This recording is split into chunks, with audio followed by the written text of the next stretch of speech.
안녕하세요. 연세세인트 성형외과 황지원 원장입니다. 오늘은 늑연골에 대해서 말씀드려 보겠습니다. 늑연골은 최근 몇 년 사이에 가장 많이 사용되고 있는 연골입니다.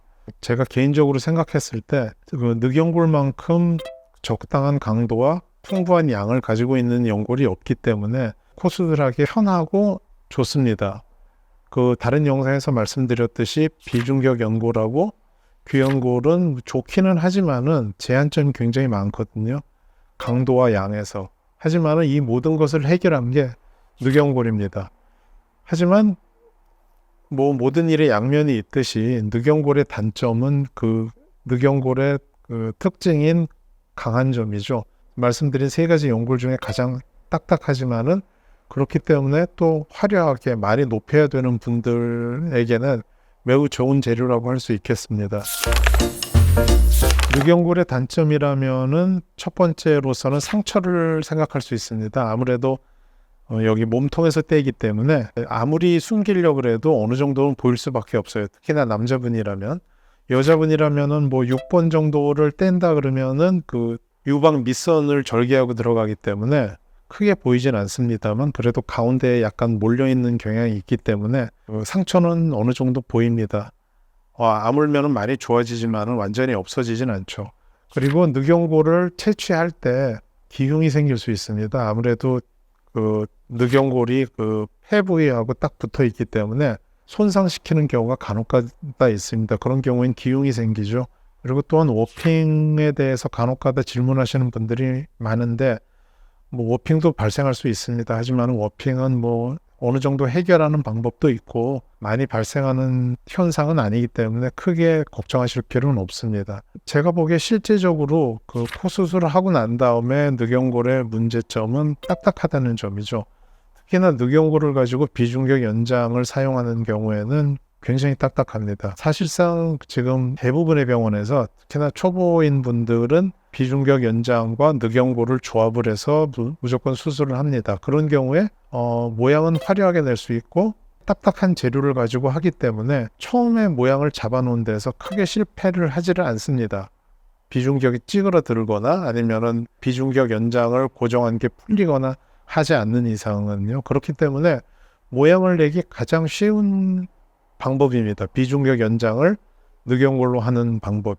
하지만은 거기에 파생된 그 단점 또한 더 많죠.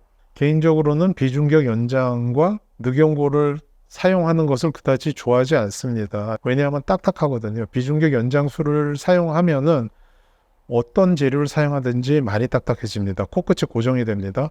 거기다가 늑연골까지 사용하면은 굉장히 딱딱해지죠. 사람의 코라고 할 수는 없을 정도입니다. 늑연골의 단점은 그렇습니다. 실제적으로 본인이 느끼는 거는 상처와 딱딱함 두 가지라고 생각하시면 됩니다. 그 외에는 뭐 늑연골 때문이라기보다는 사실상 비중격 연장의 단점이니까 이것은 또 다른 영상에서 말씀드리겠습니다. 늑연골이란 재료로 우리가 사용할 수 있는 것은 그 본인의 늑연골과 기증 늑연골이 있습니다. 이것에 대해서는 여러 가지 말들이 많죠. 자가 늑연골의 단점은 조금 전에 말씀드렸고요. 기증늑을 사용했을 때 기증늑이 흡수된다고 생각하시는 이유가 재수술을 했을 때 이전 병원에서 기증늑을 사용했다고 말을 했는데 그 다음에 안 보이니까 기증늑이 흡수된다고 생각하시는 것 같은데 흡수율과 그 감염률에서 보시면 지금까지 많은 논문에서 비교를 했을 때 기증늑이 자가늑보다 흡수가 많이 된다는 결과는 저는 못 봤습니다. 뭐 제가 모든 논문을 다 리뷰한 게 아니기 때문에 제가 생각하기에 대표적인 논문만 봤을 때는 크게 차이가 없습니다. 1에서 4% 사이 정도가 왔다 갔다 하는데요. 어떤 한 논문에서는 도리어 기증늑이 흡수가 덜 된다는 연구 결과까지 있습니다. 그리고 개인적인 경험으로 봤을 때 기증늑이 자가늑보다 특별히 많이 흡수된다고는 보이지 않습니다. 실제적으로 수술한 분들이 그랬고, 즉 그렇다고 따지면은 만일 다음 수술에서 기증늑이 하나도 안 보였다 그러면은 첫 번째 이전 수술에서 기증늑을 사용하지 않았다? 아니면 너무 얇게 사용했을 거다. 두 가지 외에는 이유가 없습니다. 그런 경우는 이전 수술 자체에 문제가 있는 거지 그 재료 자체에 문제가 있는 건 아니거든요. 제가 뭐 기증늑을 뭐 크게 옹호하려고 그러는 것은 아니고 경우에 따라서 기증늑을 사용할 수도 있고 자가늑을 사용할 수도 있다는 것을 말씀드리고 싶습니다. 여러분이 어떻게 생각하시느냐에 따라서 그것을 결정하면 되는 거죠. 만일 자가늑을 반드시 사용해야 된다 그러면은 저나 뭐 다른 선생님들이나 자가늑을 사용해야 한다고 강력하게 주장을 할 겁니다. 하지만은 그렇지 않은 경우에는 뭐 크게 상처를 내가면서 뭐 반드시 자가늑을 사용할 필요는 없겠죠.